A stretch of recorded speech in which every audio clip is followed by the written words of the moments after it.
ALTBAYS. ALTBAYS. ALTBAYS.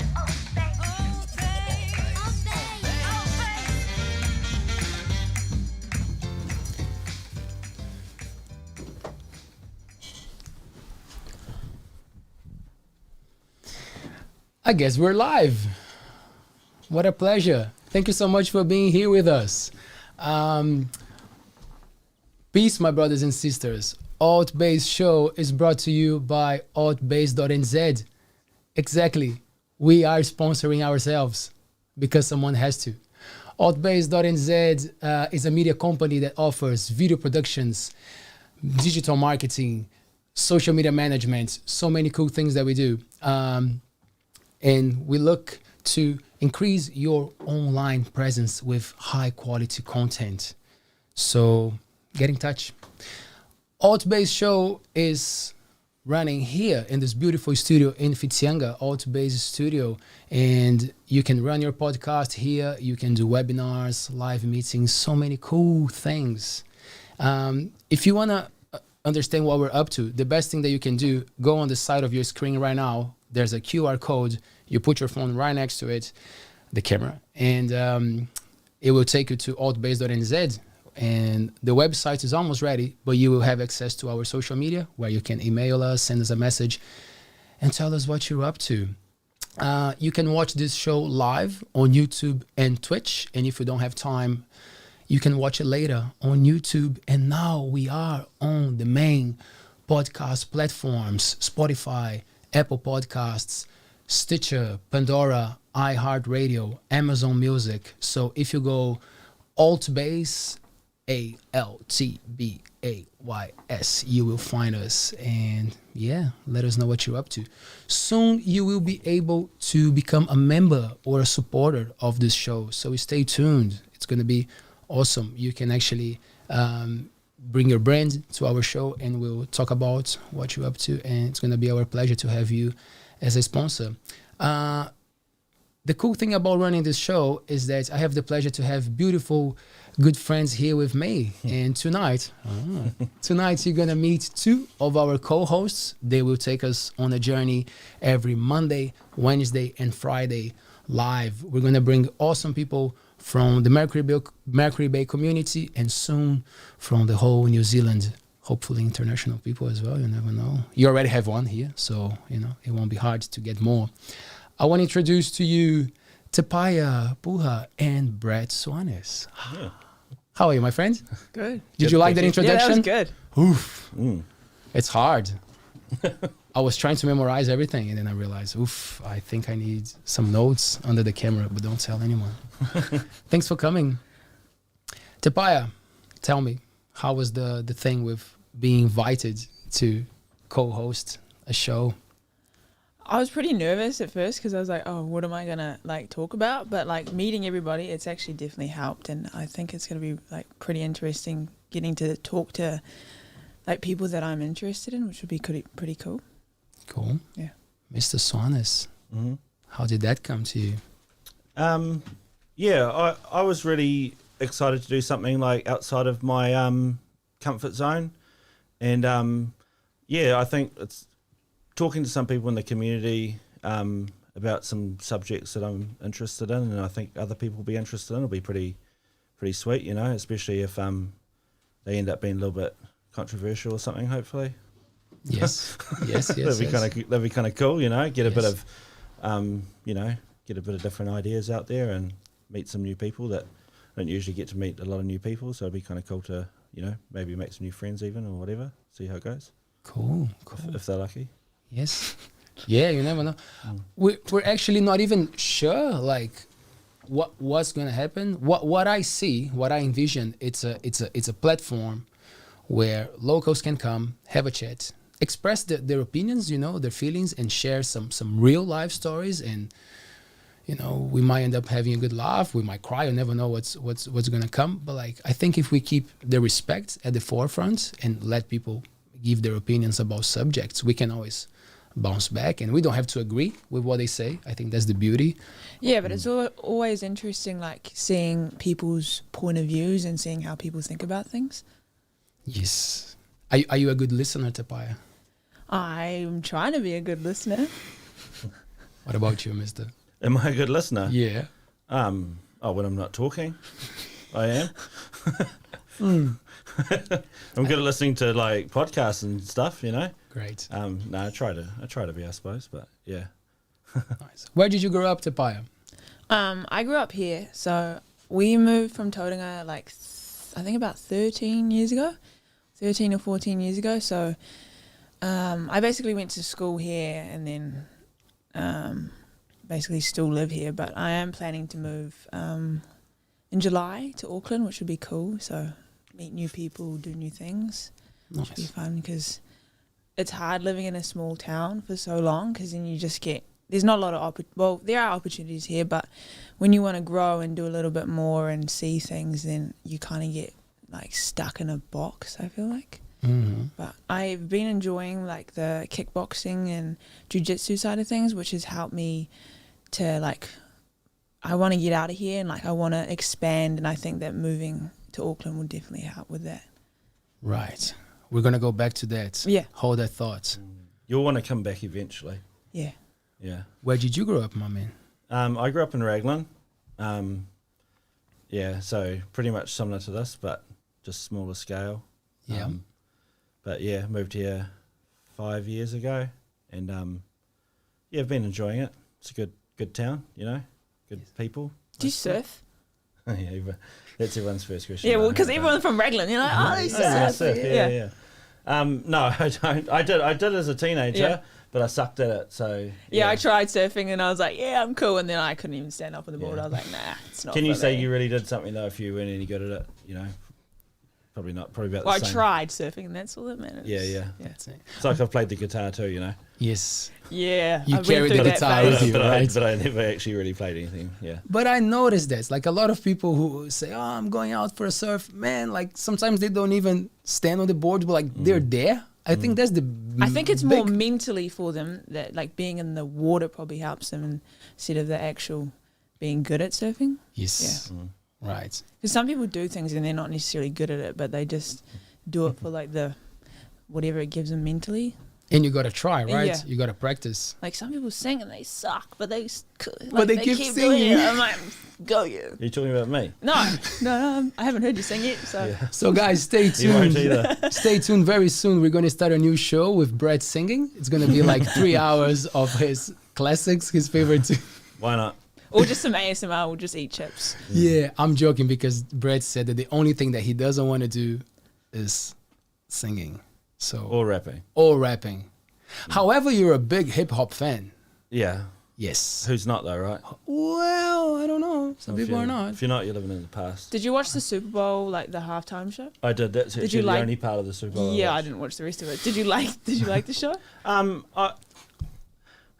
I did. I was cool. Like for like what it was. Yeah. I thought it was actually pretty awesome. Like it's probably the best. Can you? I'm sorry. halftime show. Before you keep, can you tell me what the presentation was? Because I heard about. I saw a little clip, but who played? Oh, it was like It was pretty much Dre, whoever Dre's produced in a manner of speaking. So it Yeah. was like Dre, Eminem, 50 Cent made an appearance.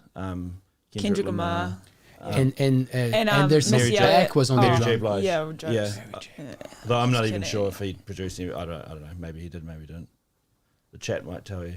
Right. And Anderson Paak was on the drums. Is that right? Ah, With that's what it Eminem. was. Yeah, I saw him. Yeah, that was cool. Yeah, it was pretty good because some of the halftime shows are pretty poor, you know. And so that was Yeah, I actually thought interesting to watch. I actually enjoyed it, but I just felt like maybe the people that were there. Oh, and Snoop Dogg. Yeah. Oh yeah, like of for the course. people that were there, it just seemed so far away because they're in the middle of the field. Like I was watching it on the TV, so it was fine. Like I could see everything, but the people sitting down, like they were so far away. You Oh, couldn't half the actually crowd see is anything. like looking at the back of the stage. Yeah, and like Kendrick yeah, Lamar, no shot. did his show, and it was like right in the middle when nobody could see. I was like, bro. Yeah. Well, it's made for TV, right? Yeah. Like it's one of Yeah, those yeah. massive events that Well, do you're you see how lucky. much the tickets are? They're pretty expensive to go. No. Like, yeah. What's an average? Do you know? Like an average of? Oh no, I seen it on Instagram or something, like the seating arrangement prices, and they were in the thousands for a minimum, and up Serious? to like in the hundreds of thousands for some. Yeah, I'd rather just watch it Yeah. on TV and It's absolutely bananas. yeah. Yeah. Hey, but that's the thing. Like I remember when I was a teenager, like I was always into festivals and shows was a big part of my life.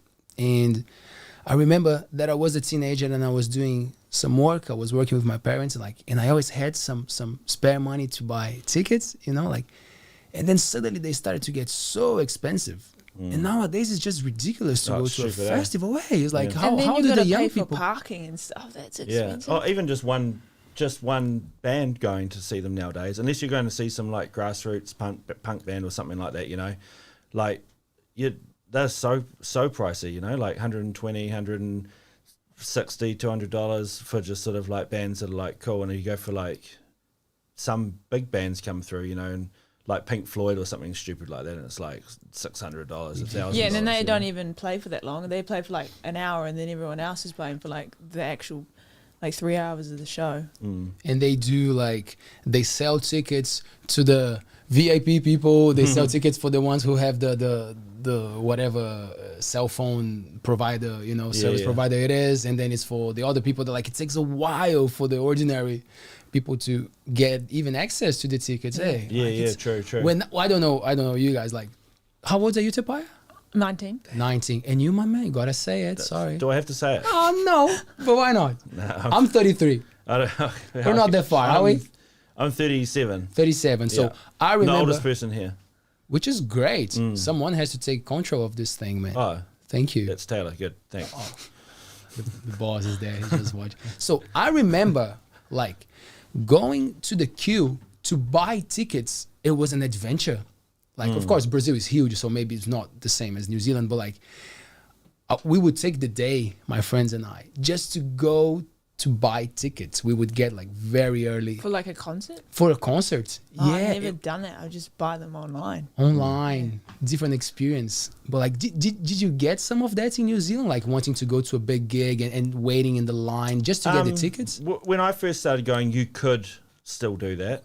You could still wait in line. I think you might still be able to now, to be fair, but like that was a pretty common thing. But we were like, me and my friends were of the sort of technology age, so we were able to book online, Yes. So that was pretty standard thing to do, just book online. But yeah, you could still wait in line. Waiting in line. Oh man, it was like a, was not as cool as the day of the show, but like we had so much fun because it was all like the people who didn't have a job or had the time to be there in the line. So like there was always something going on, like a little party. And in Brazil you can drink in the street. So like there was always a guy selling beers, for the people waiting in line. And I'm like, whoa, this is cool. And now like you have to be online and kind of. Oh yeah, you got to be like when You got to they- be in there fast too, because Yeah. like they sell out fast. Otherwise they sell for twice the price on Trade Me or something. Hey, like that's what usually Yeah, I think they happens, might have like, stopped that. I think nowadays, I think Yeah? they've stopped the poaching or scalping or whatever on Trade Me, which is good. Right. Yeah, I didn't they- even know that. Yeah, there was something I was looking at, and they were actively trying to stop it. If it was like clear poaching, or scalping or whatever. I remember it was like a Pink Floyd one or something like that, or Roger Waters or whatever, and they were actively trying to stop it. But that could also be the first lie on this show, so who knows? True. Do you remember last gig? That's a good question. Do you remember the first and the last gig you've been to? Last gig was you were playing. Oh, okay. Yes. Cool. Yeah. Which one? I don't know if you can call it a gig. It was more of a party, out at my brother-in-law's house at Kilturn. Oh, yeah, with the Repulse the Monkey that I was singing. There was a pretty big party though. To be That was fair. cool, It was wasn't more of a it? gig than a party, really. Yes. So yeah. Right. And first was like, it's embarrassing to say, but it was at like a V8's show, V8's supercars race, and they had like Tadpole. I don't know if you've heard of Tadpole, like a New Zealand What do band they from play? like way back. Like what type of music do they play? Oh, it's sort of like rock or whatever. Oh yeah. Girl lead singer. New Zealand band? Yeah. Tadpole. Are they still around? I don't know. I haven't heard from them in ages, but I've seen that. But then luckily I got into it. My friends are really into music, so went to a few, better gigs than that, But they were mainly just door sales, like some punk gigs and stuff like that, which are pretty cool. Just because that's what they were into, and I went along for the ride, you know, so really lucky in that sort of thing. But So before I take you to Te Paea, just tell me an epic gig that you've been to. They were like, oh yeah, I'm here. yeah, one that really stands out was like, have you ever been Parkway Drive? They're an Australian like hardcore band from Byron Bay. Yes. Went and seen them, and they were pretty mean. Like, I was actually really blown away by how like energetic and crazy they were. Like, that was really cool. That's probably a good standout one for that's not like a big mainstream band like Tool or something like that, you know, or whatever. But yeah, that's probably definitely it. Parkway Drive. Or Wu-Tang, obviously, but that's Wu-Tang. I was in a little bit different frame of mind, to be fair, for that. But yeah, Parkway Drive, yeah. Give it a listen. Parkway Drive. Shout out. Te Paea. Last one and first one. Do you remember? I think the first one I went to, like, it was a concert. Me and Elise went to. We watched 21. I Elise. used to be like really into 21 Pilots. Yep. And we went to their concert. I think that was the first time they've ever been here. I don't know if they've been back, but it was super cool because they have like really good like effects and like their lighting, and they come out off stage and like they were getting into the crowd, which was really cool. Nice. And but I actually have like stopped listening to the music, which is, I guess it happens. Mhm. And to be honest, I don't really go to a lot of gigs, but like working at pubs and like being in the hospitality industry, there's always like you always just go to like concerts or working at concerts or working at the pub, and you can just see like people singing there and their bands and stuff. But I remember we had like LAB and Catch a Fire and stuff, and they came. I've seen them play, which is really cool. And then like there's like a few like the concerts that they used to do in Auckland for like Waitangi weekend. I think those were really cool because they got like all the like New Zealand artists would play for free, which was really cool. Is it Like the a one in the reggae artist. parks? Yeah, they'd have them in like Bastion Point and stuff like that. I don't know. I know, like, used to go to like the Christmas in the park or opera Oh, in the I've park. never or been to anything that. like No? Yeah, I've never been there. It's So not those the ones same were cool. I place. really enjoyed those. Yeah. The ones that you're talking about, LAB, were they at the Corogland Tavern? Or no, they were here at they the were, hotel? like Fitty Hotel. They went there. They did this tour before they like became. I remember it was an afternoon gig, wasn't it? Yeah. I And they, remember that. I remember they toured up in, I think it was Opununi up north. Because they did this big tour, and we were up there while they were playing up there too, which was really cool. But yeah, they were like they hadn't like released their album yet or something, and like people didn't really know them, so they were still kind of underground. But yeah, they were cool. Nice. Yeah. New Zealand bands, eh? Yeah. Like I wish they would come more to the Coromandel, you know. I wish it was not just a summer thing, you know. It would be so good for our Yeah. region to have more gigs in the middle of the year to attract more people. just like on the tour, eh? You know, not even just a special sort of event kind of things, you know, like just part of the include tour. us, eh? Yeah, that'd be really good, because otherwise you've got to drive. Probably Tauranga would be the closest to go to a show, you know. But it would be mean if they all came up through here. I guess it's just the people though. Like there's not a lot of people here, so they probably don't want to go to like a small town. And True. yeah, But it's a shame because I feel like every time that there's a cool gig or a cool event, everyone makes an effort yeah, to go to, you know, like people actually mobilize and like they want to go, they want to watch, and I always feel like, oh, we could have more. Guys, the ALTBAYS.nz, as I was saying, like it's a big project for us, like, and we really want to engage with those things, you know, like support more events and get more things going, like skate park, and bring more music. So hopefully, but we'll even help like with the that. summer concerts, they actually got so many people to come to those. Like, Oh, those Kuro are- Gold or whatever it's yeah, called. yeah. Eh? Like that Oh was- yeah, that used and that was that one pretty that big. used to happen. Yeah. and not anymore, it's not happening anymore. Wow, with COVID, they're not really. That's right. Well, Yeah. exactly. Right now, there's not much Yeah. happening anyway. Nothing's Damn. happening because of Sucks. COVID. Yeah. So Te Paea, you said that you work with Hospo, and were you working with Hospo before the pandemic, or was pretty much at the same time? Just like off and on, really. But I'm still like working in hospital now. But I think I started working when I was like 11. Like I was working in like a fish and chip shop, but I found it really fun because like I could just like eat ice cream and eat fish and chips and burgers. So I was having a good time. Yeah. Have you ever worked with Hospo, like customer service or anything like that, Brett? Yeah, my first job was at Petrol Supermarket in Raglan. I mean, that's not hospo, but it's customer service. But then, sort of got out of that. And what do you Moved do? on. What's your thing? What's your current thing? I'm plastering, but yeah, I'm a plasterer and a painter, and trades definitely suit me better. So you don't have to smile at people, eh? Nah, Like it's all good. don't smile all Yeah, day. sometimes it like hurts your face, just like fake smiling at people all day, and then you have like this hospo voice that you give people. It happens. Te Paea, give us a little bit of hospo voice. Come on. Wow. It's like, hey, how are you guys? How are you doing? I'm like, bro, this is. We got a pro here, guys. Te Paea show coming. Nice. But yeah, I when I came to New Zealand, especially in Whitianga, that was my first opportunity, to get a work visa. Was working at a restaurant here. They had live music and it was a pizza place. And man, I did that for a while. And then, like, I don't mind, like, if I have to do it again, but I get what you mean. Yeah, sometimes you're just not feeling it, and that's why I think it's a shame nowadays that people are not valuing the sector as much as they should, because it's so essential, like you want that people to be nice to you and they're serving you, like, and sometimes it seems that people don't care too much. Yeah, I couldn't do it because it would be quite draining though. It is like the Man, it must be energy you draining. have to give Yeah. to like being like it's not that it's hard to be nice to people, but like it takes a lot of energy out of you, like talking to a lot of people and constantly, having to be active and Yes. it's more mentally draining than it is physically draining because I can carry a plate all day, but talking to someone, Oh, and I fart way too much. and there's the thing with alcohol, right? Because Yeah. you work at a bar, so there's this Yeah. extra thing of watching people Yeah. changing.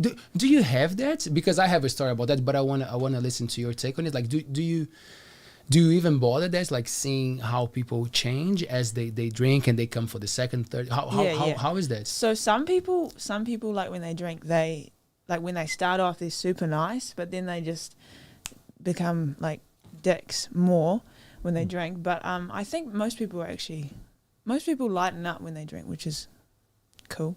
But watching people drink and stuff like constantly, I'm like, oh no, that's not for me. Like I'm not. Yeah. Right. So you don't drink. Nah, not really. I'm just not really. I don't really. Not your Yeah. thing. It's not really my thing. Thing, yeah. Because that was one of the reasons why I stopped. Yeah. Like, I don't make it as a big thing, like I stopped, but Yeah. like, it's been, I think, 4 years now. And I think that was one of the main reasons. I was working with hospitality for a long time, but I was always drinking. And then here in Whitianga, I started to drink less, just the lifestyle. Like I was into a more like, I can do a better with a healthier lifestyle as I aged as well, like you start to realize that things change. So I was like, I can maybe drink a little bit less. That helped me to start to observe how people change while they are drinking. It put me off. Yeah. I was kind of like, oh man, I am actually intoxicating in a way.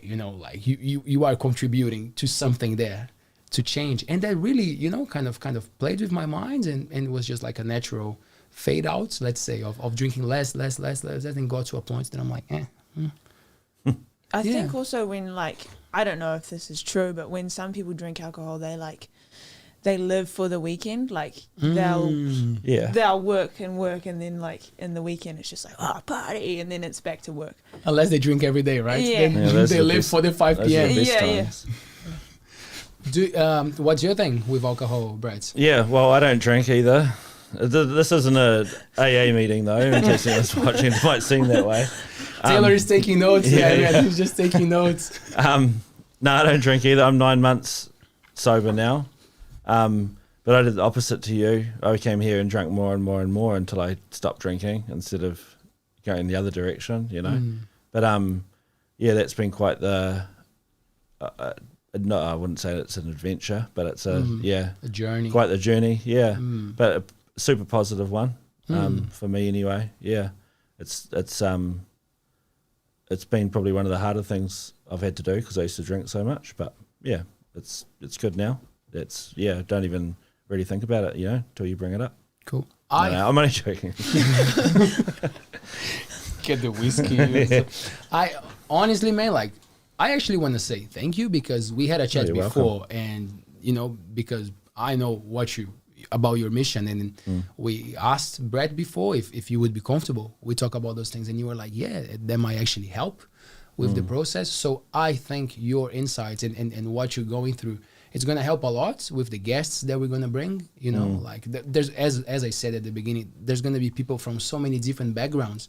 But like, I love the idea of talking about like well-being, you know, mindset and appreciation of life. Because if you are happy about yourself, like, you're gonna be a better person to your family. So consequently, you're gonna be a better person for the community, you know. And this show is about bringing communities together, you know. Like, I hate what's happening right now in the world, not just New Zealand, but like in the world with like this division of the people, you know. Like, it really bothers me. It doesn't matter what you think that is right or wrong. Like, there's no point in fighting because the people in the power love that, you know. Like, once they realize that the people are fighting, that's when a lot of things passes, you know, like in the politics make some... 100%. They wait for the opportunity, you know, especially, well, some people might argue here, you know, but like, especially you can visibly see it in the United States, for example, like, absolutely, you know. It's like, as soon as someone, I mean, I ain't reading what they're passing because why would you, but like, when someone in the media does bring up things that they're passing, you know, like, makes you aware of it, they go pretty ham, when there's like, when things are going on, wars or in this case pandemics and stuff, they're sliding all sorts of stuff through, you know, while the public's Busy. not really aware. Busy, exactly. And then just going back to the alcohol thing, that also becomes a distraction, because as you said, like, if you have that thing in your mind, I can't wait for the 5 p.m. or the Saturday, like, you don't even worry too much about the other things that are happening. Do you feel like that? Do you think it's a natural thing that humans kind of like go for the distraction? Because you're a fighter. Yeah, so definitely. I think I do that all the time. Like, especially when I have things to do. Like, I'll do everything except the one thing I actually have to do. So yeah, I think. Cool. So I think that's a great segue to the fighting thing that you're up to, because I'm not a fighter. I appreciate, and I don't understand much about it, but the part that gets my attention is that great fighters work out their minds a lot. It's not just the body, like they are so into that mindset of, you know, being there and being present and accepting pain in a different way, you know, like, and finding some kind of pleasure in that. So like, talk us through that thing, because you're young and you're experiencing all these things. Well, I'm not. I do kickboxing and I do jiu-jitsu, but I actually haven't had a fight yet. But I do want to have a fight, like, really soon. I have had a jiu-jitsu match, which was fun. It was pretty interesting. But I think for like sparring and for fighting, it's more mental than it is like physical. I think you can get over the physical stuff like pretty quickly, but like I'll get disappointed in myself. So it's more mentally. I have to work on like my anger that I get towards. It's like disappointment that I get when I'm sparring. Like, if I'm not doing the right thing, then I'll get disappointed. But I have to focus, and I can't get angry or upset or have emotions while I'm fighting, or else I'll get punched in the face, and that's not fun. Yeah. Do you think you could beat him in a fight? Me? Yeah. Man. I was going to ask me, but I think the answer is Probably obvious. a child can, to be honest, man. What about both of us at this? That's a great question, maybe I'll just try to kick you guys in the That's legs. a great question. But like, you fight with guys, right? You practice with them, like, when you're training. Yeah. Like, we all spar, which is Spar. Yeah. Sorry, that's the. When I first started, I was just like sparring with kids, and I was getting nervous. I was like, no, this 13-year-old's gonna fuck me up. But I've actually, like, now that I've transitioned into sparring with everybody else, I find it super fun. Like, when I get hit, it's like, sometimes I need to get hit in the face just to like click on, like, to get. Not me. Yeah. Right. So, of course, the guys who you practice with, like, they know you're good, like, or at least they know that you're going for something serious. So do you think they feel a little bit kind of like intimidated, or like they don't go 100% as they would, or as soon as they realize that you're going for it, they also go for it? How do you feel the reaction of the guys fighting against you? I think they're all like really, like we're all quite similar in age, like we're probably like a few years apart, all of us. But I think we spar each other like we would, like they spar me like they would anyone else. Like we spar each other like we would anyone else.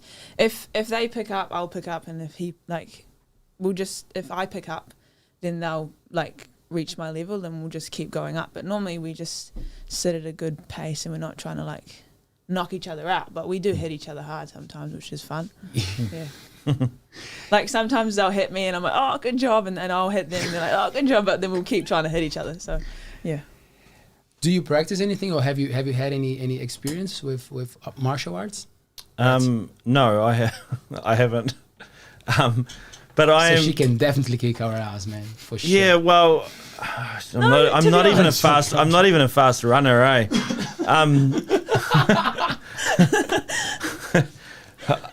I could maybe I might talk my way out of the fight. That's probably about it. No, but I have been thinking about it lately because we're trying to get my son into something like that, and maybe into jiu-jitsu, just to give him something to focus his energy on physically, you know. And I sort of told him I would probably join as well if he joins. Nice. So we'll see how that goes. I've actually, like, people on the UFC, I've actually seen them, like this lady, I think she fights at 135, but her son used to do jiu-jitsu, and then she was watching him do it, and then she joined, and now she's in the UFC, which is pretty cool. Huh. Yeah, so you might get into the UFC. Oh, can you imagine it? That's what I'm saying. Well, heavyweight. What's above heavyweight? Is there one of those? No, there's just heavyweight. What's above heavyweight? Great. Yeah. Hey, can I ask you a favor, Te Paea? Can you turn your chair a little bit away so people can see your beautiful t-shirts and your beautiful face? Yeah, Eminem. I think it's a great thing that now we have jiu-jitsu in town, you know, because Brazilian jiu-jitsu, right? When I was a teenager, I remember that in Brazil they called it pit boys, the guys who go to, I don't know if it's an expression that you would say in English, but like it was like those people who would go to the gym just to get big, to get into fights, you know. So there was a big movement in Brazil of the gym owners explaining that martial arts and knowing how to fight is exactly the opposite, you know, like you are avoiding a fight, like you're ready for a battle, you know, a good soldier should be, you know, but it's the opposite. You're not causing a fight, you're not going to fight. So I love that it's happening now in Whitianga, you know, because there are a lot of issues with the youth, you know, unfortunately. There's a lot of problems happening here. We're going to talk about these things in these shows for sure. So I think this discipline of the martial arts could be very beneficial. I know that I really enjoy it. Like it's mentally, it's super, like, I feel like I get like it's super fun. And like I have to think about things, like it's more mental than physical. I'm thinking the whole time, like how to get out of things or how to do this and how to do that. But like all of the kids that go to jiu-jitsu seem to really enjoy it. Like they seem to always have a lot of fun, and I think that's like the best part about it. And then also you're learning how to like defend yourself, which is also really cool. Exactly. Yeah. Is there a minimum age to go and start jiu-jitsu? Do you know those? I think you have to be 5, but we do have Buddy and Billy's, like their kids are doing it, and their little girl, she's 3, and she was doing it yesterday, and she was having a lot of fun, which is cool. That's cool. Yeah. But you're actually a kickboxing is your thing, right? So you're more into kick, or not? You're going for Well, for both. I want to do MMA one day, so I want to do both. But I enjoy both of them like equally. They're different. They're both really different. Obviously, you pay attention to the way that they're fighting, but there's an entertainment thing going on. There's a circus kind of thing there, right? I think I think people are putting it on. Like you can't be like that all the time. But I think some people have that like really outspoken personality, and that's what you want in fighting. Like people don't want to watch you if you're boring. Like especially if you're like shy, people aren't going to want to watch you. They want to see you like fighting with somebody and talking shit with somebody and pushing somebody before the fight. Like the drama you create before the fight is what people are engaged in. Like if people like each other before a fight, I'm like, do I really want to watch this? True. You sound like you watch sports for the same reason as me, eh? Like, I'm watching the rugby to hang out with my friends, but all I'm waiting for is a fight. Yeah, I just want to see someone fight. That's basically it. You know, I'm watching the car race to wait for the accident, you know? Yeah, basically. And you know what I'm learning? That the people who watch this podcast live, they're waiting for shit to happen as well. Yeah. For the lights to fall, for the audio to stop. For something to go down. People loved that our audio didn't work for the first 5 minutes of last show. People were like, "Whoa, shit, that was funny, man. You guys, nothing was happening, and then it got doubled up." And I was like, "Oh, you love that shit." Like that, yeah. They So like it, all right. And it's like, don't we all love when someone stumbles or falls in front of you? Like, unless they don't get, like, if they get hurt, then it's not that cool. But like someone getting into It's entertaining when things go wrong. Yeah. Beautiful, very well put. Am I? Do you agree? Oh, yeah. Yeah, for sure, 100%. You had a great story about your son, about the doctor asking some things of him. Do you want to share? He's that? going to be watching right now. He's just like, oh my God. Just tell that part of this, just that about asking his height and everything. I love that. Yeah, okay. So like we're at the hospital a couple of days ago, and he's going into like theatre, and they're asking for his height and weight, right? And they keep asking and asking, like, as the different people sort of come through, and they're writing their like forms and junk. And anyway, they he goes, "Dad, how come they keep asking my height?" And I was just like, "Oh, they're just taking the measurements for the coffin." and he was like, "How many?" Well, why are they asking the weight? And I was just like, "That's." I know you reckon I was full of it because why would they ask the weight then? And I was like, "That's how many handles they're going to put on the coffin."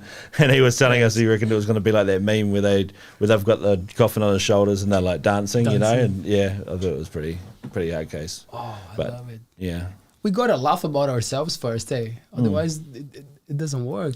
I think that's why a lot of people get upset, and like we're losing this ability of having a laugh about ourselves, you know, like. Oh, you've got to though, like in times of like tough times or in times of fear and stuff like that, you know, like joking about it and laughing about it makes things a lot easier, you know. Like when I was in the fire service for a little bit, I'm not anymore, but when we used to come across some of the more hard to deal with stuff, you know, joking about it, having a beer and cracking some jokes about it all. And like, if anyone walked in, they would just be like, you know, hell, what are these guys even talking about, you know?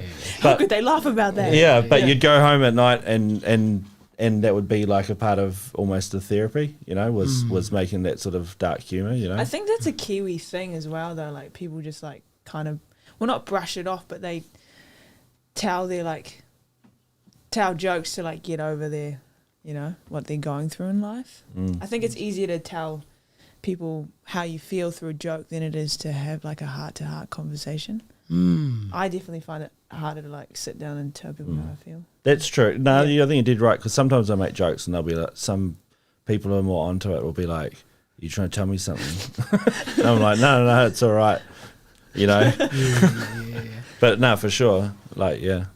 Do you guys know many foreigners apart from Leo and Taylor? What do you mean by like not Australians though? Eh?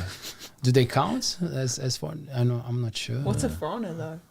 How do you classify a foreigner? Like people who live here but they were born somewhere else. Because I pay attention a lot to like their, you know, like not stereotypes, but like you kind of pick up a lot of the vibe of the country, you know. Like I have a lot of German friends, and some of them are crazy people, but like still there's a discipline involved, even in the craziness. You know, there's a style of the people, you know. So I'm just curious, like if you guys, because you're describing the Kiwis so well, obviously because you guys are New Zealanders, but like there's this huge amount of people from other countries living in New Zealand, and that was something that I was thinking. I was like, oh, I'm gonna ask them like if they have friends from other countries and if they pick up this differences in their personalities. Or if it's a stereotype though, is that racist or? I don't know. Can you be racist against Australians? You tell me. Well, I don't know. I'm just curious myself. So a friend told me. Because they're kind of the same as us, to be fair, aren't I they? think They so. basically are. Unless they're indigenous, obviously. Right. Yeah. So a friend told me recently that Kiwis have this thing with Australians, like trying to, Yeah, like we don't kind like of each accommodate. other. But he told me that Australians don't have that much towards New Zealanders, It's and I probably don't know just if 'cause it's we're true. Smaller. Yeah, maybe because they've got We're so many insecure surrounding 'cause we're countries small, and stuff, yeah. you know, that they might they might be like, I don't know what Australians like, Papua New Guinea or something, you know, and Thailand. Yeah, and we're just like, all we've got near us is Australia. We don't even care what's happening in Perth. It's all about, you know. all Have you about guys the been other to coast. Australia? Yeah, once. I probably Once. won't go back again. No, I've never been out of New Zealand. I've only been there once as well, so I'm only like just ahead if this is a race. Where would you go first? Australia. Australia, it's probably it's closest. Even though I hate Australians. Stuart No, I'm Island. kidding. I don't hate Australians. No, I'd probably go to like Thailand or something, or somewhere over there. They've got good food. Yeah. Do some kickboxing over there, maybe. Right. So Or Japan. Japan looks pretty cool. Japan. Yeah. Oh, for sure. Yeah. I've been to Japan. Have you? Is it? Yeah. It's awesome. Yeah, it's pretty awesome. So different. Like you think about any technological thing that could be a thing, they already thought about it, and it's Oh, already yeah. working, and it's already like. So where have you part been of that it. wasn't cool though? That was it- dumb. If it was, Just so Yeah, we- where shouldn't I go? Yeah. oh, it like, and that's the cool thing about Japan for me, at least, was like there was this huge technological thing, like so advanced, but at the same time, the old school traditions, like the Very strong, eh? very strong, like so attached to details. I loved that, like people spend time doing the little things and they put so much effort into the little things. So like I was just at a park and I was just like chilling there, and then this guy, he was sweeping, the dry leaves, and he was playing with the leaves, like he was kind of making in a way that he was, like he was kind of like drawing on the floor, like he was not, but like he was very careful about the way that he was doing that.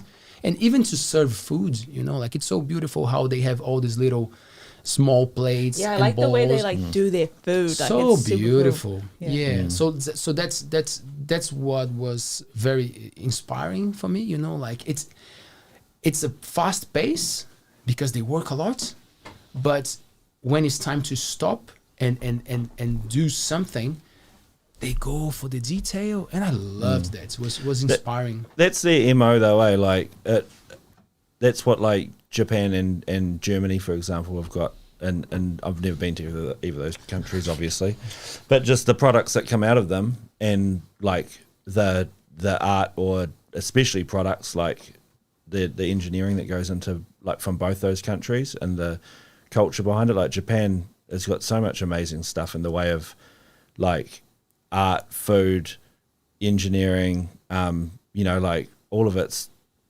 pretty epic, compared to like New Zealand. No shit on New Zealand, but Yeah, I think we're a bit we're behind on all hardly that stuff. up to right up there in the engineering or whatever, like that some of those other countries are, which are of a similar size, but obviously a lot older. Yeah, but we'd probably beat them in rugby, and that's all that matters. Yeah, well. Yeah. Are there Would we though? How many Kiwis to play for Japan? Heaps, man. Yeah. really? What? Are there industries? Are there New Zealand? Because I don't want to sound ignorant, but I just don't know. Are there like big industries, New Zealand industries that are well known, like for the Farming. New Zealanders, apart from farming? I know. Tourism. Yeah, right. I think that's pretty much that would be us. Eh? Yeah, probably. What Do pretty good in sports, to be fair, Yeah. for the size for our population. Like, Well, I what think we else? do. Well, we're good at rugby. What else? I don't want to say cricket because Well, Adesanya's in UFC, so I'm going to say UFC. And that's probably cricket. I don't watch cricket because I just don't understand cricket. yeah. It's like But we're good at it's 5 netball hours. and netball, cricket. What What other sports are there? Name 3 sports.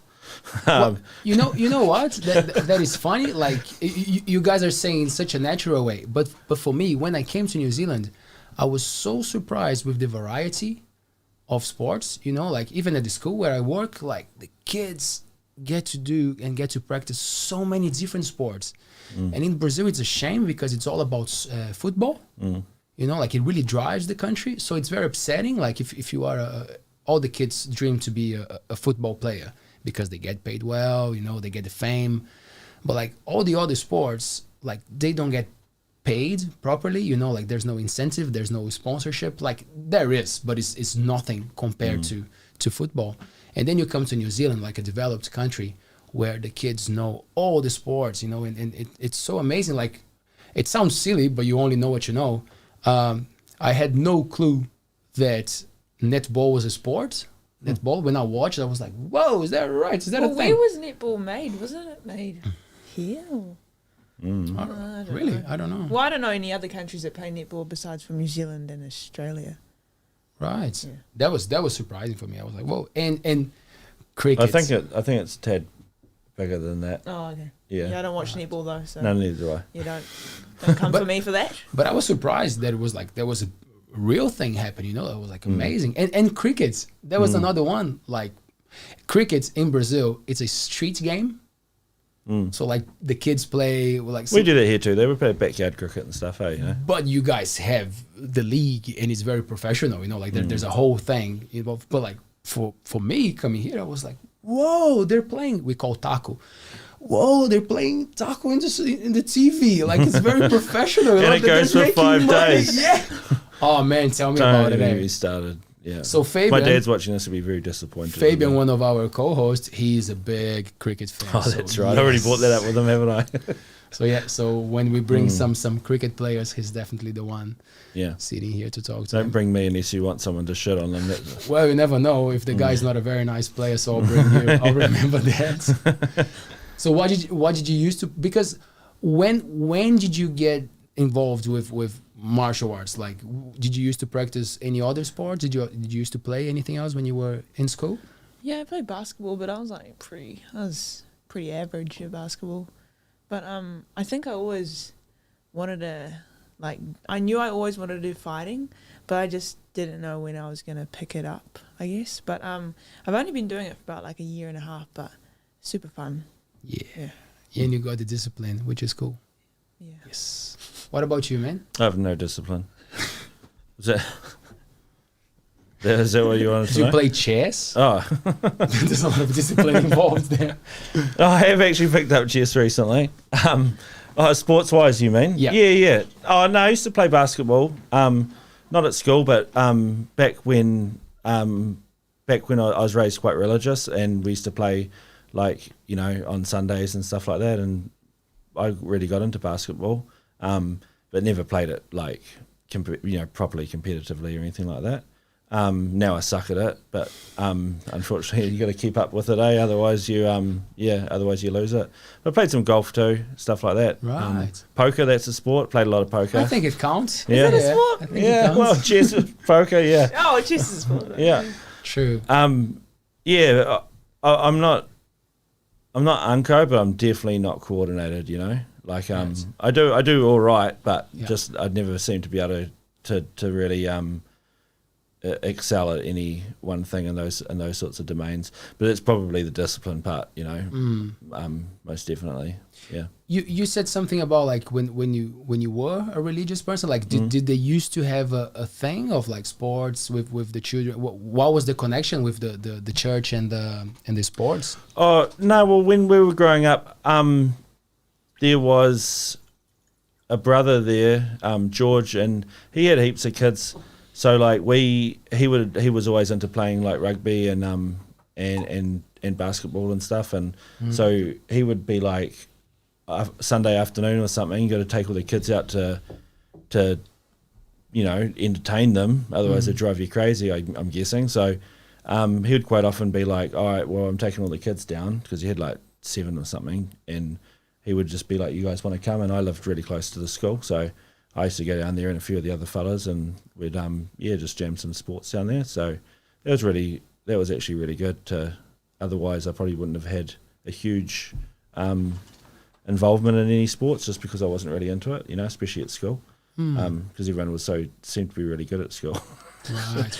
Maybe Yeah, there was always that one kid that was good at everything, and I was like, maybe it was because I was playing with kids that were like younger than me, so it was all right. I was like sort of on the level, you know. But yeah. I asked you that because that's a funny thing for me. Like with religion, I have a religion background. I'm not a religious person anymore, but like I'm fascinated about like how usually churches and religious people, like they create these hubs, you know, like there's always the people going for sports and music. So many musicians, they started playing at the church. It's such a common thing. When you hear a story, well, most of the rock stars, they deviate, right? They realize that it's not the thing, and they go the other way. But I'm always amazed about that, of like how so many things starts there. In that, do you think it's maybe religion goes for that, like trying to keep people together anyway, and then you have all this odd, do you have a religion or a religious background? I've never been to church before, so Never. Yeah, people always talk about like going to church. What are you gonna do when you die? Well, go on the ground. I don't know. I don't really care. Go up there, go down there. Doesn't matter. I'm not alive, so. So never a thing in your family, like never. No, we're just not really like we weren't really. My mum didn't go to church, and my dad wasn't religious, so just not going to church on a Sunday. We used to go diving a lot in the weekends. So. It really frees up your Sundays. It does. It frees up my Sundays. You know, I can do all myself. So. What religion did you use to follow, Brett? I was raised a Jehovah's Witness until I was about 18. Yep. 18 or 19. Did you decide, or your whole family decided to not go, or there was no, just individual me thing? Yep. Yeah, I just sort of broke away.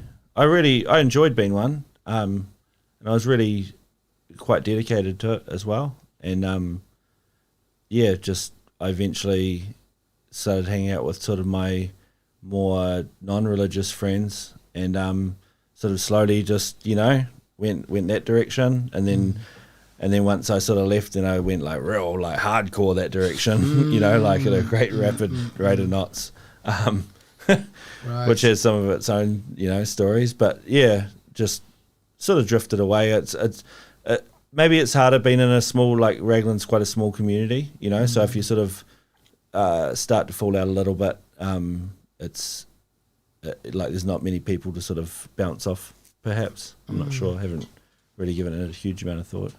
It's interesting because like people are so different. However, religion sometimes puts different people into the same doctrine, like the same costumes, like the same things that you have to do. And I think I won't say that is a problem. Who am I to judge what people decide, what their religion is going to be?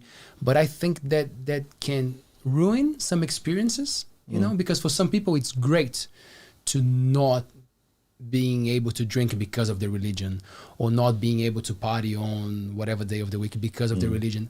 But I think that for some other reasons, for some other people, it kind of like triggers them, like it's like a child when you tell them don't do that, then they want to do it, right? Yeah, that's probably it. Yeah, so like it's not a take on religion, but I'm always interested to see why people decide not to be religious anymore, and a lot of the times it's because of what you said, like you. I really think though that at the time of not being that time of changeover, from being a follower to being not, sometimes it's not as complicated as you think. Sometimes you just want a breather, and some people return, and some people like never return, and some people sort of like just drift in and out their whole lives whatever. Would you return? Like, would you go back to church? Well, if my mum might be watching this, Yeah, man. yeah, I won't. She will come to your door. Yeah, I don't think I will. I'll never say never, but I don't think I will. Yeah. Not for Great question. the reason, right? Okay. It's hard. I think that when you look at all these different, like, so I was raised a Christian, right? Yeah. Jehovah's Witnesses is a Christian religion, and I look at all the other Christian religions, and they all run on the same book, and they've all got their own interpretation. And to say, in my opinion, that one of them is right and the other ones are wrong, which like they all do, it's just like it's I find it bizarre to follow just one interpretation and disregard the rest if you wanted to be a Christian, for example. You know, I think you should be able to think what you like about it. Like I think that grouping together is really healthy, you know, like the congregations, they'll group together, and that's awesome. Gives like real good support for people in need, you know, like other members in need and whatnot. But yeah, I suppose humans love dividing, don't they? You know, like there's always what you're bringing up before, those divisions, like these at the moment these divisions over what people think about COVID or whatever, you know, and that is a conversation for another day, hopefully. And it will come.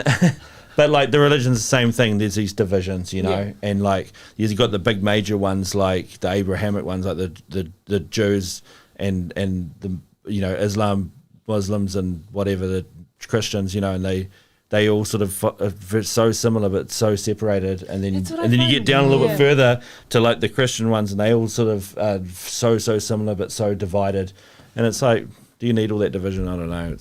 That's what I really struggle with, to be honest.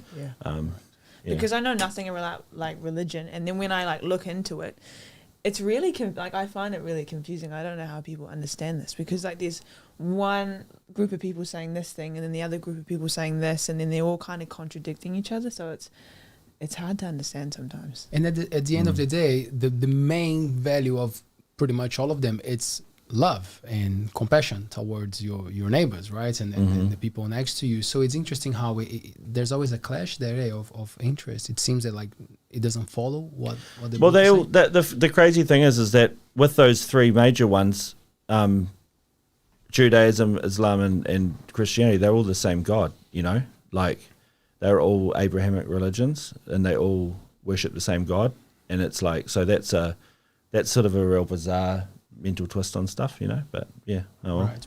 I was very surprised coming to New Zealand and discovering that a lot of the Maori people are Catholics, are Christians. And yeah, quite a lot. And then digging a little bit, and I definitely want to bring some religious people to explain that to me, but I think it was something that was brought with colonization, right? It was a lot of things that changed the way that people live, you know, like was brought by the people who came to the country. So that was really interesting, because I love the concept of Maori traditions, you know, towards nature and what land is, that no one should actually own land, you know, like you just have a great opportunity to be on this land right now. You shouldn't be owning anything, you know. But then I was interested about how faith gets there, you know, and you know, and it doesn't matter if you agree or not, or if you have a take on religion. Like, I don't think we should never question people's faith, you know. But I was fascinated by that, you know, about how it changed the whole the culture. It changed the people because of a religion that it was introduced to a country. Yeah, well, I know that when, well, we got taught this a little bit in school. Like they when the Europeans came over, they had like a lot of I don't know, churches, I guess, and then the people that run them, what do you call people that run a church? Religious leader, or some religious leader, like a pastor, or something like that. Yeah. And then they were the ones that learned to speak Māori, basically, and then they would. That's how the Māori talked to the Europeans, and they translated through those people. And then I think they began to trust the pastor, or whatever you call it. Yeah, missionaries. They were the ones. Yeah, that that's what. Yeah, over. missionaries. Yeah. And then through their trust, I think that's how Europeans began to, like, we traded and stuff like that through them. And then I guess that's how there was a lot of Māoris that became Christian, I guess. I'm not one of them. I don't want to change. I don't want to change the subject completely, but like you just brought school up, which for you like it's quite recent, right? Like differently from us. Like I don't remember. What's it supposed to mean? I can't even remember school. There you go. You know how to take your kids to the school, and that's all you have to know right now. Nah, they walk anyway. They walk. How do you see the way that Maori teachers and education in general in New Zealand focus on teaching the Maori culture?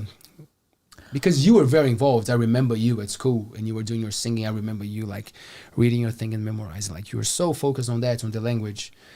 What's your take on? I think I was definitely more like involved in like Te Reo Māori at school because there was other Māori people. But now I think I'm definitely struggling with being able to like talk Māori just casually to people. But I would say I had the best experiences with learning Māori by Māori teachers, obviously because they know how to speak Māori and they know the I think the tikanga and the culture of Māori people. I think sometimes I felt like at this school definitely like the teachers I couldn't really relate to a lot of the teachers there, but I found that I would work better with Māori teachers because I think we just had like a mutual connection to being Māori. But I did go to school up in Auckland for a bit, in Otara at Kia Ora College, and I really enjoyed it up there because like I was just hanging out with like Māoris and stuff and being taught by Māori teachers, and the way that they had their like the way they taught at their school, I found like it worked a lot better because they weren't so strict on like exams and like credits, because like at school you're so focused on your credits and stuff like that, and then I feel like you just forget about actually learning something and being present. I was more focused on like, this is going to get me 6 credits, so I have to do this and that and that, and I'm actually, I don't even care about what I'm learning. I just want to like get my credits. Get the credits, which is shit.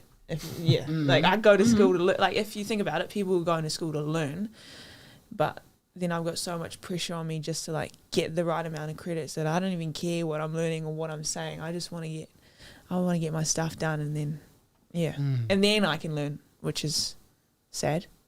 I got 2 questions for you. So the first one, Hit me. was it the same for you when you were at school? Was it the same? Like Sorry, I got thrown off by that. To go after. Did you have that mentality? Did you have that thing with the credits? Like, oh, I have to pass. I have to make it through this. You know, like, was that a focus? Because I was memorizing things to do well on the tests, and I would forget next minute. You know. So I so when I did it, I was doing school certificate, which is like the older style. Back when we had like Form 1 and Form 2 and stuff, you had like a certificate you would get. No, I know what that is. And I like we studied. We would study pretty hard. Like, so you didn't have credits per se. You just had like an end of year exam, and that was just however many points you got in that, or how many credits I suppose you got in that was what you got at the end. You know, it was not really internally assessed unless it was something that had to be internally assessed, like art or something, or woodwork or something. You know, you'd have sort of hand in assignments throughout the year, but you'd also have to have certain things completed by the end, like maths and science and stuff like that was all just a test. But then when I moved to 6th form, I preferred that because I could study for it at the end of the year and then sort of do all right, or not, as it happens in some of the subjects. But yeah, then in 6th form, which is like year 12, they moved over to this is it NCEA? Oh, NCEA. So you got like switch between you. So like 5th form, year 11 was school certificate. 6th form was half my subjects was 6th form certificate, and half of my subjects were NCEA because it was like a transition period where they didn't change all the subjects over. Right. So that was a real weird. So some of it was like internally assessed, and some of it was end of year exams, and so that was a real bizarre thing. Was that hard to like get used to? To be fair, sixth one went through pretty quick, eh? Turns out I wasn't really into school that much. Yeah, I think I figured that out about them too. Yeah, I went for lunch and to see my friends, you know, and then I was like, I'm just going to be just a normal dude, tradesman kind of scenario, you know, not going to be an academic, which I do sort of regret in some ways. I wish I had have actually learned some stuff, but or some more things, you know, like say gone to university or Polytech or done, you know, like, but I could still learn as an adult. That's fine. I just take it on my own, you know, and learn something that I want to learn instead of relying on school. My second question. School is great though, kids. Oh, absolutely, man. For so many Not different dogging reasons, you know. Like I understand what you said, Te Paea, about a lot of kids just wanting to get the credits, you know. But like, I think you only give that proper value to school once you're not there anymore, and then you realize how cool the social thing was, you know, like those teachers always there for you, you know, supporting you no matter what, and your friends. Yeah, man, I'd hate to be a teacher though, because like some students are dicks. Like Yeah, I was I know. a really cool student, but That's not what I heard. yeah, well, I don't know who you're listening to. No, I'm kidding. No, but sorry, we were talking about the Maori classes and everything. Because I'm currently working at a school, and there's an amazing movement for all the teachers to engage with the Maori language, and I think it's fantastic. You know, like I think it's such a forward-thinking thing. You know, like to empower the people who speak the language and make us all, you know, learn a little bit. Was it the same when you were at school? We did Māori once a week. I think it was once a week we did it. It wasn't for our teachers and stuff though. For us as students, I think we learned quite a bit. I can't speak Māori, but like I can, you know, do a half decent job of pronouncing stuff.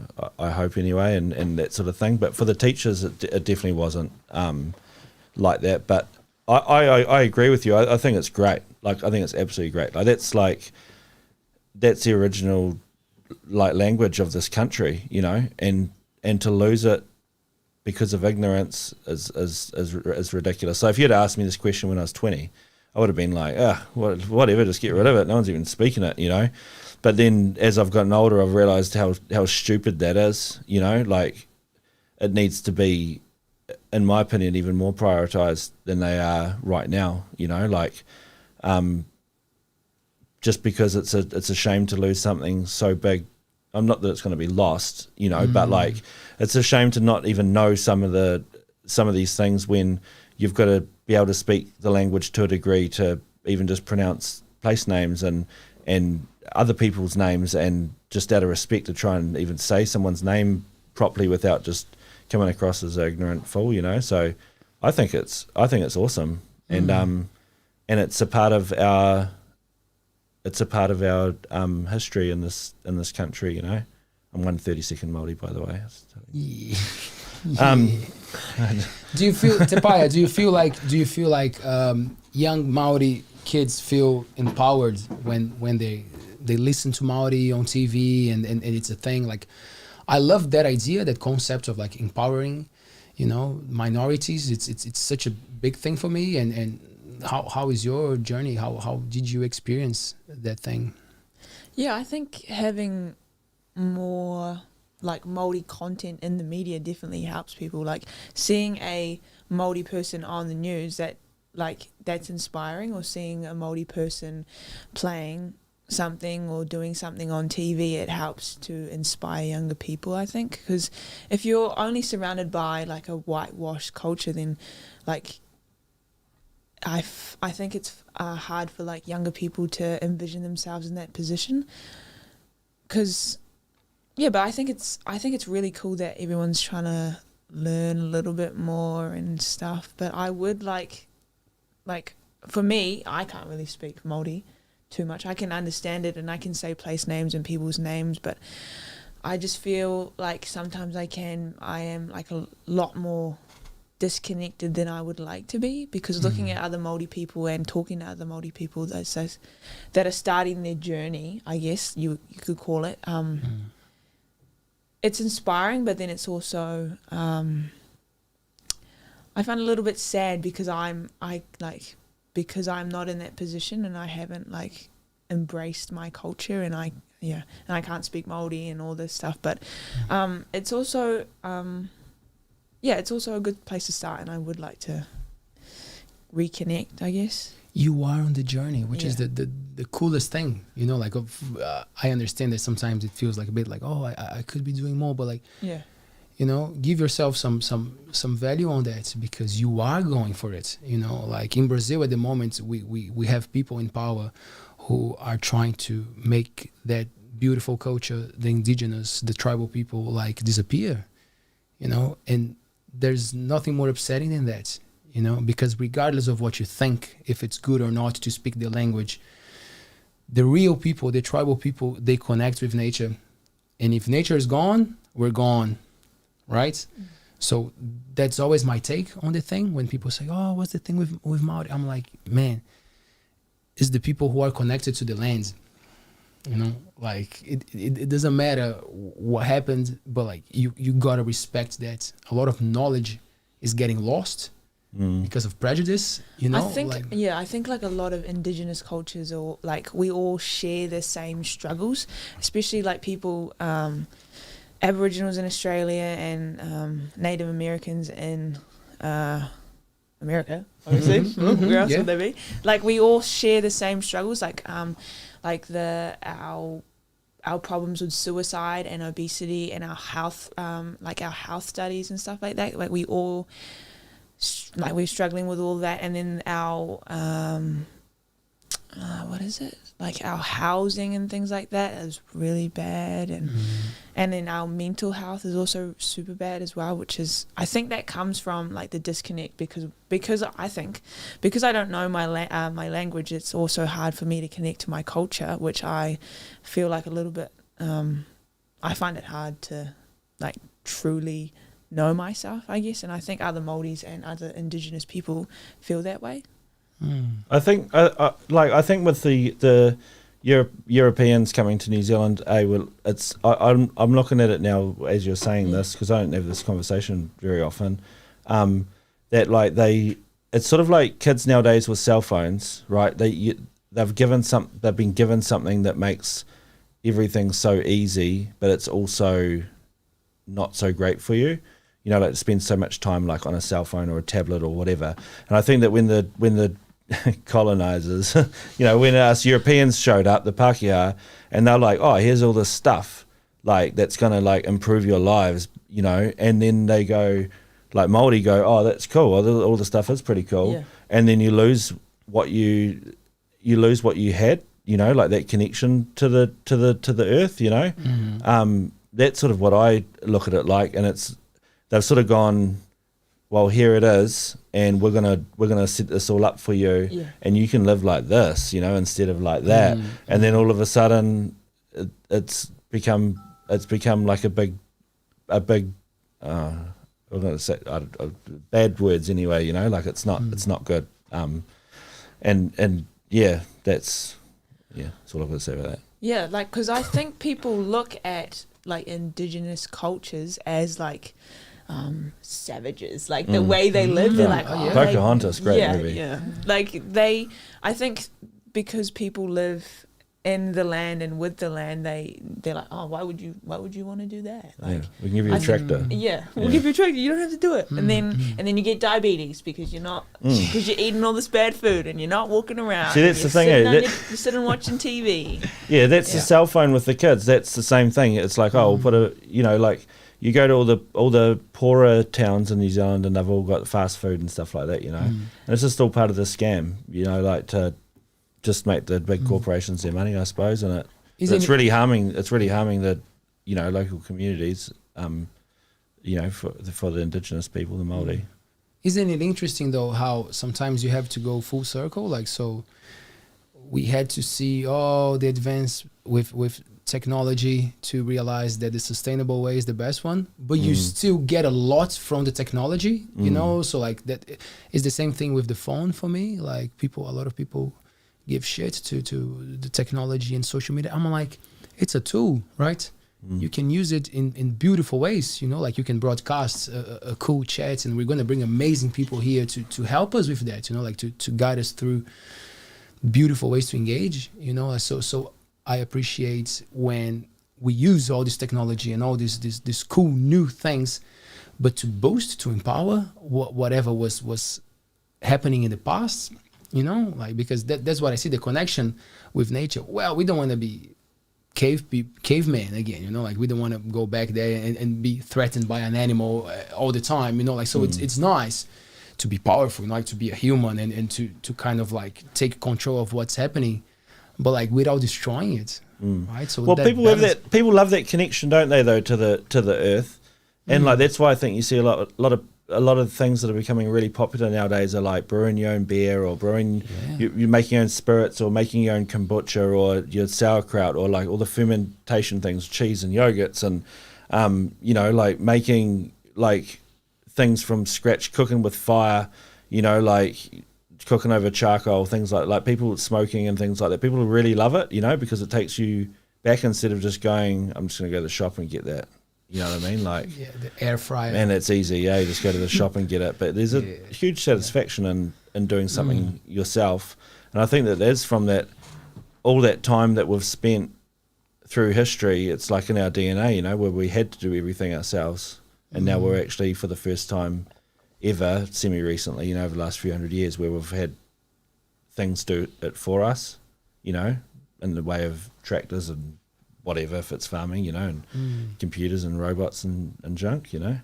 Do you guys find time with your busy lives to still like appreciate? No, I don't even know what you're saying, but to appreciate those moments of like, oh, have a little garden, or like actually putting some time and effort into cooking your own meal, not just going for the quick fix supermarket. Do you guys appreciate those moments? Like, do you have time for that?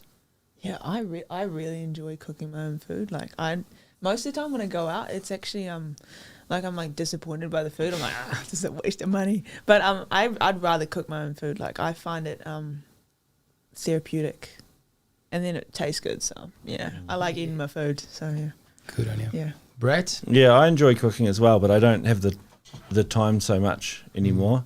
But I like building my own stuff and fixing especially old things and things like that, and you know, getting into nature a bit in the way of like, we've been swimming heaps since we've been in Whiri. I'm not a good swimmer, but I like just get in the water, you know, with the kids and spend some time with them. But I probably don't have as much time to put into it as I should do, admittedly. But I definitely enjoy it. I used to brew beer and stuff when I drank, and that was heaps of fun. Like, I love it, love it. Yeah, just don't like drinking it. It's a lie. I love drinking it, but I just don't. Oh, okay. Third lie. Okay. Let's go there again. So, do you still feel like does your body still kind of tell you that you enjoy the thing? I love drinking. Yeah. Crazy. Well, I shouldn't say you're crazy if you don't, but absolutely. I'm crazy now. I think about so it. It's an exercise. It's an everyday thing. Yeah. So, yeah. Like, if I could drink just socially, like as in at a party or something like that, I'd probably go back to drinking. Maybe not, but I might, but because I don't have that strength to do that, I would just go back to drinking every day and just be useless. So that's what was the question again? That was it. No, that was a beautiful answer. Perfect. The end. But what I watched a cool video about elephants in Africa waiting for a specific fruit to start to rot, so they could get the alcohol and actually trip. They were waiting for that moment. Well, like when you think about psychedelic mushrooms and substances and everything, like humans think that is for them or whatever, but like it's just nature producing That's actually this, pretty interesting. isn't it? Like Yeah. a cool thing to, and that's Are they why getting like drunk or are they like? well it's going to react probably in not similar ways to us, but like it's going to alter their consciousness or something. So I love that those people who are very knowledgeable about neuroscience, you know, who understand the chemistry of the brain, because they explain those reactions in a very plain way, you know, like they're not playing politics. They're not saying we should forbid this and legalize that. No, that's just a game. That's just people making profit. But like I love people with knowledge to say, this is why alcohol makes you so hooked up, because it attacks this in your brain, and those substances do that, you know. So I think we naturally have this thing with wanting to alter our minds. That's why coffee is the product that is most consumed, you know, in the whole world, if not maybe sugar, you know, like, but, you know, like we're talking about an addicted society without even realizing, you know, like people criticize people who drink, people criticize people who use drugs. Yeah, but like, people are so addicted to their phones these days, and that's phones, normal. pornography, phones, you know, like everything. So everything will play with our chemistry, but it's easy to give shit. What aren't we addicted to? You tell me. Yeah, it's an interesting question, isn't it? It's a great question. Yeah, but I think we have the same That's power. really deep. No. But I think we have the same power to get addicted to the water, for example. You know, like we're talking about surfing. You know, like some people just can't stay a day But without that's a going. good and having addiction. So, I don't know, is it? So maybe the same power that we have for things that will damage us, we might have the same power to get into the cool things. I don't know. Maybe. I hope we get some new. Yeah, I wonder scientists I wonder here. what the deal is with addiction, eh? Like why it's like so powerful. Like I wonder what happened, like evolutionary wise, to make an addiction something that's necessary. You know, because everyone's got it. Well, most most people. Yeah. You know, they'll be like, I've got it. They're addicted to something for some reason. You know, like I wonder what the evolutionary advantage is behind that. Don't know. I hope no. I'm sure we're gonna bring some people to talk about those things. Yeah. Yeah. Some scientists, And I- evolutionary scientists. And I really appreciate and like how you guys are curious about things. You know, curiosity. It's our thing. It's the card in our sleeves. You know, I think that's why we're doing this show.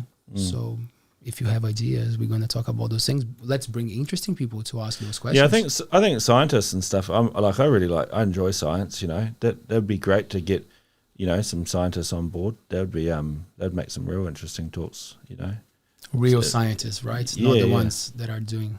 no. Te Paea, who should be in this show? Guests, like trades, interesting people. Who should we go for? Because they're gonna come to us. We're awesome. I don't know. I Who would you like to talk to?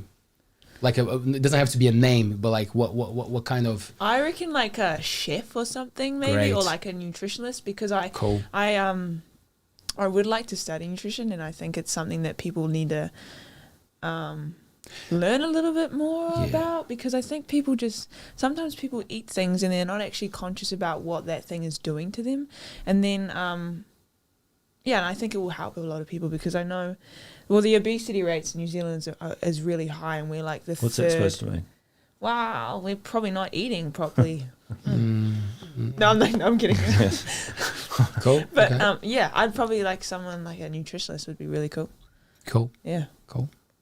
Brett? Well, glad you gave me Scientists, time to think about it. Yeah. Well, you said scientists, but please give us more. Oh no! I think scientists would be great. Like, or even scientists in the way of like you know, like a psychologist or something would Yeah. be really Oh, would be I'd really get cool. on that, yeah. So Yeah. should we go for the first spoiler of this show? So on Friday we have a fantastic guest, Ihaka Phillips. So he's a health practitioner. Is that how you say the word? Yeah. Practitioner. Yeah. Yep. And he works with youth, with alcohol and drugs. You know, the relationship between young people and those substances. So I believe he's going to take us through a cool journey, explaining how those things affect young minds. So yeah, I think we're already scoring on the first week, which will be Yeah, cool. that's super important too. Like, it all, that's where it all begins. You know, is in that, and that's what I'm learning recently from doing a bit of my own sort of stuff. Is that it all starts in that young mind, that adolescent mind. That's where it's all the basis is built of your psyche. And that'll be really interesting to talk to him about that. Cool. I'm looking forward to it. Mm-hmm. Taylor, how are you tonight, my man? You're so quiet today. You're not talking to us much. How are you? How's your day going? Do you have a mic there to talk to us? Yo, no problems today? How is our live stream going?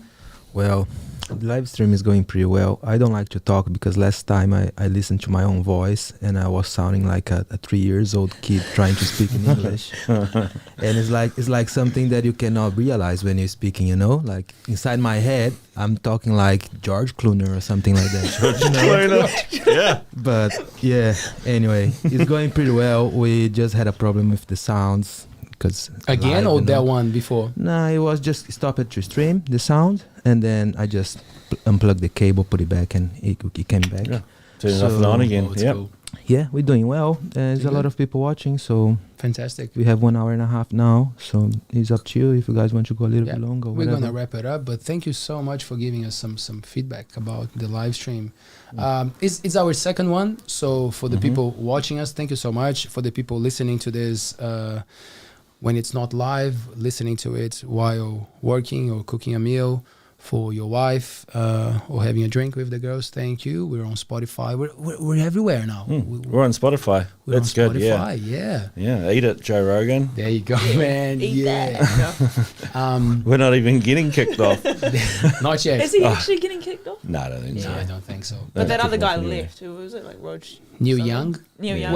Well, he said that if he was still on Spotify, he would ask them to get their music out of the platform, and that is something that we'll save for another show for sure, because I'm interested in that. Like a lot of people come to me and say, oh, are you gonna bring like some polemic topics and everything? And I'm like, well, the polemic relies on the people who are talking about the thing.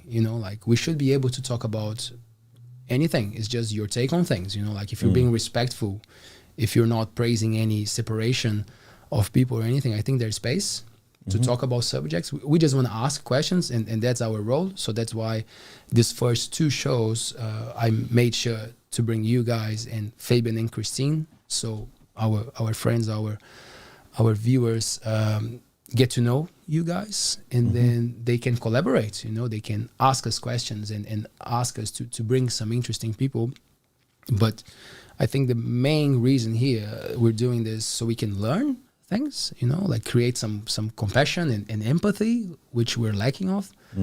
So we just want to listen to people and see what they're up to. The crowd, the public decides if they're good or not for them. But I think we just have to listen to people. Do you guys think it's a good way to go, or we should just start clashing and do like some debates and go crazy? Start fighting each other. Yeah. Probably. Yeah. Straight into the clashing. Yeah. Might be the second show. Yeah. We might do a debate, bring all the candidates. Oh, I think debates are great, man. Like, I love a good debate. Some of my favorite, like I listen to heaps of podcasts, and some of my favorite podcasts are when they've got typical, like opposing sides that like debate each other. And it's not aggressive. Yes. Well, sometimes it can be a little bit, but it's not meant to be. But there's respect. And at the end, they go, oh, we can agree to disagree, and they shake hands and they're friends, Good. And I'm like, that's awesome, because it takes you on a journey instead of, less the topics, if they're really interesting, they don't need to be a debate. That's perfectly fine, but if it's something that you're like, well, you can bring in both sides and have something could be quite cool, Cool. You guys are so welcome to disagree with people. Absolutely. As you said, if we are respectful to people, like we can surely disagree and bring different points of view to the table. I'll only disagree with you. Oh man, go hard, man. It's going to be a pleasure to disagree with you in front of our guests. It's going to be awesome. The guests will be like looking at us all uncomfortable, and we're going to be like setting fire at the table. Oh, thanks, Papa. 1 hour and a half. So I think that's us. Thank you so much, guys. No, pleasure. What a pleasure. Time flies when you're having fun, eh? I'm looking forward to an interview. Really Yeah. That was cool. Yeah. Thanks, Te Paea. No, thank you. That was fun. Thanks, Brett. You're welcome. Thank you. Thank you, my friends. We'll see you on Friday, 7 p.m. So we're live every Monday, Wednesday, and Friday at 7 p.m. on YouTube and Twitch. You can listen to this show on Spotify, as I said, Apple, blah, blah, blah, blah, all those main platforms. And just go on altbays.nz to follow us. All the social media will be there. Give us a like, share this show. You know, we have beautiful friends from all over the world, and we have been receiving amazing feedback and support. So spread the word, you know, like as you can see, you can speak a second language, talk to people, make them understand you and understand them. So, you know, let's go on this journey together. Thank you so much. I'll see you on Friday. Thanks, guys. Thank you.